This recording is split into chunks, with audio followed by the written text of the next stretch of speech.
انا نفسيتي بقت تتعب لما اشوف الولاد. خلاص بقيت احس برجولتي. خلاص ارحموني.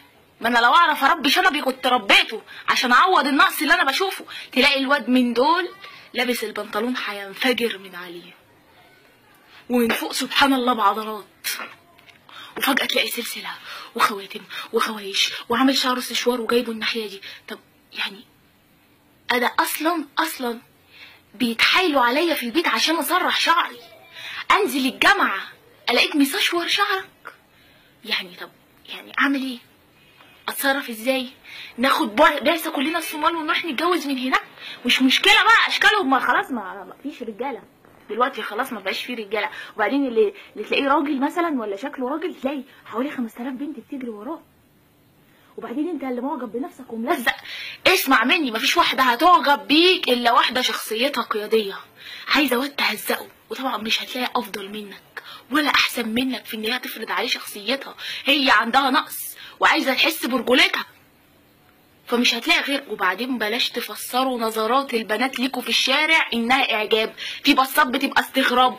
يعني انا واحد كان داخل علينا الجامعه لابس بقميص بورده، رحت بصله كده راح باصص لي بقرف وراح يقول لاصحابه دي بتعكسني. انا مش بعكسك يا حيوان.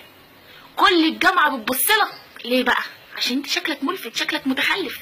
مفيش مفيش اب، مفيش مرايه. يعني انت من وجهه نظر نفسك وانت نازل لابس قميص بورد تمام قشطه وفي ورد كحلي، رحت انت جايب بنطلون كحلي عشان الورد يبقى ماشي مع القميص وماشي شبه الانتريه بالظبط.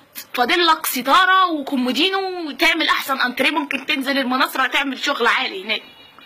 ليه كده؟ حرام حرام. بعدين بتسالوا البنات استرجلت ليه؟ ما هو ما انتوا عكستوا كل حاجه وبهدلتوا كل حاجه. بعدين ابقى ماشيه في الشارع الاقي الواد من دول ماشي وحاطط الماسك على وشه وعادي راكب الميكروباص. الحلاق قال له ما يشيلش الماسك عشان بشرته. يا جماعه انتوا عبطوا ولا ايه؟ ده انا قعدت 6 سنين في وشي حب الشباب، كنت بغسل وشي بصابونه ديتول وبحس ان انا صارفه ومكلفه. حرام عليكم ما تنقطونيش. وتلاقي ناس تانيه تلاقي راح عند الحلاق اظبط لك حواجبك. ده انا حواجبي بقت شبه كبير الرحميه بقيت. امي تقول لي الزام في بعض احسن. لا مش مشكله. تلاقي الواد من دول مرفع حواجبه قال يعني محدش بقى واخد باله كده انك انت عامل حواجبك. ليه تعمل انت بتعمل حواجبك ليه؟ يعني هل انت بتبقى امبور كده؟ ده الرجوله اصلا في الدقن وفي الشعر وفي الحاجات دي عشان نحس بفرق ما بيننا وما بين بعضينا. لازم يبقى فيه روح الاختلاف يا شباب، مش كده؟ استغفر الله العظيم. انا طلعت كل اللي جوايا خلاص يعني. بس ارجو منكم ان الرساله تكون وصلت بجد يا جماعه. استرجلوا واشربوا بريل، حتى البريل خلصت وبرضه مفيش فايده.